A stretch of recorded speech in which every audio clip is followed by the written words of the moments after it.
at before, validity just means consistency. If the conditions remain are the same that you're measuring, you want to make sure that you are really measuring what you're measuring.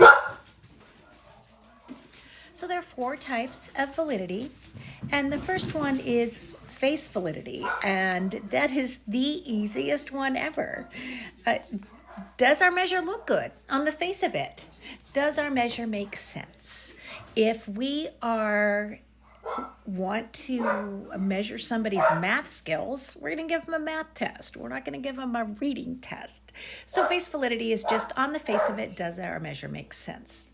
Now, this is the weakest type of validity because sometimes things appear to make sense, but they really don't.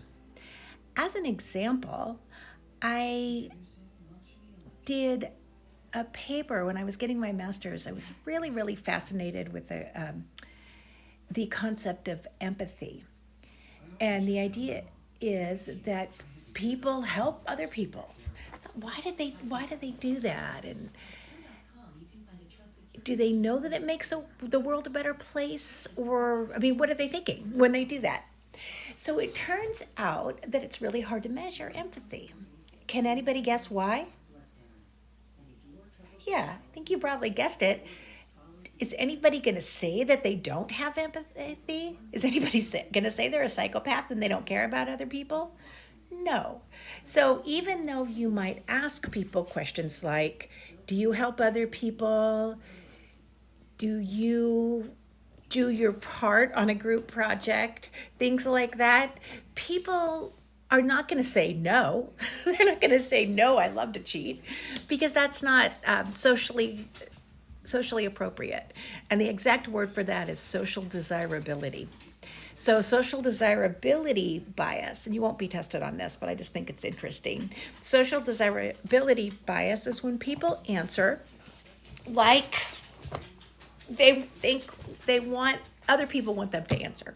So they answer like other people want them to answer. And so that's kind of a problem with measures that only have face validity.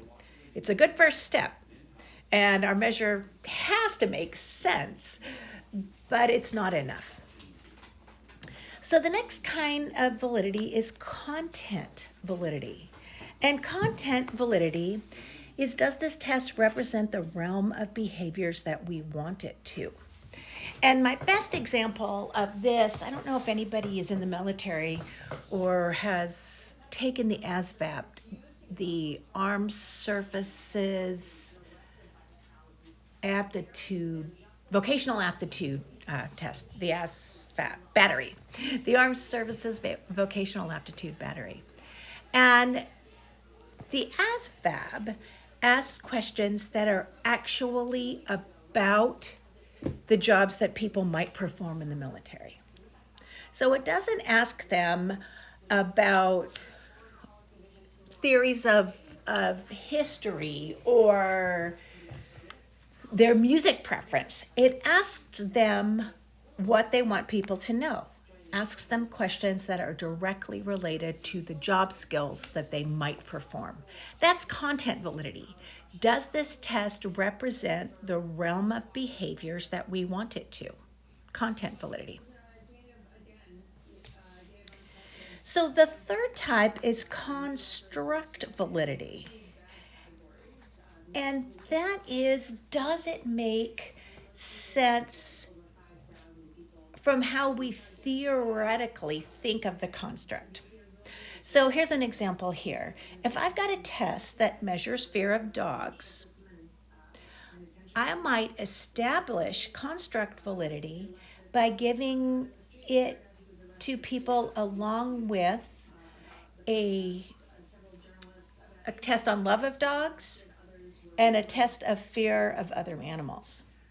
And if fear of dogs plays out like I think it should, people should also rate high on the fear of other animals, because fear of dogs would be positively related to fear of other animals. And they also should rate low on love of dogs, because it's probably not going to happen that somebody who loves dogs is also afraid of them. So love of dogs and fear of dogs should be negative related. negatively related, and that's construct validity. It's a validity that makes sense according to the theory, according to what we think about that construct. In this case, it's fear of dogs. The next type, and the final type you'll be excited to know, is criterion validity. And that's pretty easy if you think about the criterion being a standard that we're holding something up to. So criterion validity answers the question of whether our test results can be used to identify someone's value on a related construct. So for example, and there's two different types of criterion validity, and they both differ according to time. Observer rating is when the criterion is matched to the construct at the same time. So here I have an example of concurrent validity, which is a type of criterion validity. Concurrent validity is I might give somebody an observation to perform on a couple to see if we think that couple's in love. So I might have a behavioral test.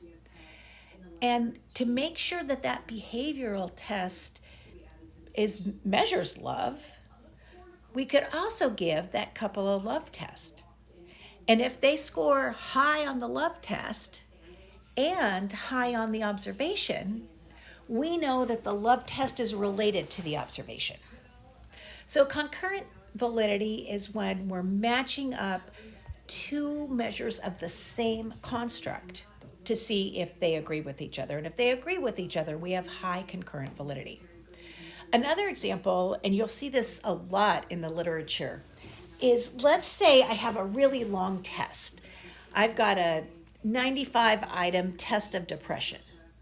Now that test of depression might have been around a long, long time, and it might be a good test, but I don't have time to give my participants 95 questions. I know they're going to get tired and at the very least depressed taking something that long. That was a methods joke, I know, probably not very funny. Anyway, so I might have this long test of depression. I might give people a short test of depression at the same time. So in order to establish the concurrent validity of my shorter tests, I might give the same group of people the short test and the long test, and if they score similarly on both tests, I can say that my items have concurrent validity, and I can use my item with my measurement with less tests. So that's concurrent validity. Giving the same group of people two different measurements, and they can be different measurements like observation or questionnaire at the same time. And if those measurements match up, it means my construct is stronger because it matches up to another measure of the same thing. Now, predictive validity, you can pretty much tell from the name. Does the test or measure predict some event in the future? And so in that case, I have to have the same group of people and I have to follow them over time. So for example, does my dog score on his admissions test to pick what level of dog training he goes into? Does that predict his graduation? Do higher scoring dogs, are they more likely to graduate from dog training? Or, as you might imagine, the college admission tests are also verified or given weight and truth as to whether they predict that people graduate or not. So predictive validity is when we're taking our measure and seeing if it really does what it's supposed to do in the future. All right, so that was our 4 different types of validity. Face, does it make sense? Content, does it represent the realm of behaviors we think it should? Construct, does it fulfill the theoretical definition of our construct, and then criterion. Does it match up to some other measure of the same thing? So observer rating and score on love test would be concurrent validity. Our test and the criterion are given at the same time. That's concurrent validity. And then predictive validity is when we match our test to something in the future. So those make pretty much sense. And if you think about it, you want a test with validity, you want a measurement validity. But I'll tell you, validity is the one thing that people often leave out on their group projects. So put a little star in your notes and remind your group members that you guys want to talk about validity. You can look it up from another article or talk about how you would establish it. You want to make sure that's in your paper because that's important. The very last part of today's lecture is range effects, and this just refers to the high and the low score of your measure. And I'll show you these really quickly. The floor effect is when there's insufficient range at the bottom of the scale, so most low scores are bunched together. So that means the questions on my scale or my measurement they don't represent the lower range. So everybody who's in the lowest range of those scores all scores the same score because my measure isn't measuring that low range. And then the opposite is ceiling effects. And that's when there's insufficient range at the top of the scale. So it cannot account for people who are really high on a certain construct. So everybody who's at higher than the test is bunches up at the top of the scale. And here's some examples. The example of floor effects could be the second graders' scores on the verbal SAT. So I could take a bunch of second graders and give them the college level SAT tests. And those second graders are not going to do very well.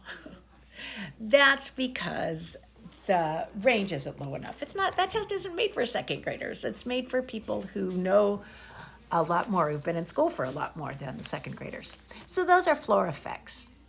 And then the ceiling effects, or what you guys completely wish that I would give you for your test next week, is when the test is just way too easy. It's so easy that everybody tops out on the score. And here's the college student scores on the kindergarten achievement test. I am willing to bet a whole bunch of money that if I gave you guys a kindergarten style test, all of you would get it right. And I would be very proud of you, but I want you to be a little bit more advanced in this college level research methods. So that is the end of this lecture, and I'll see you soon. Thank you for listening.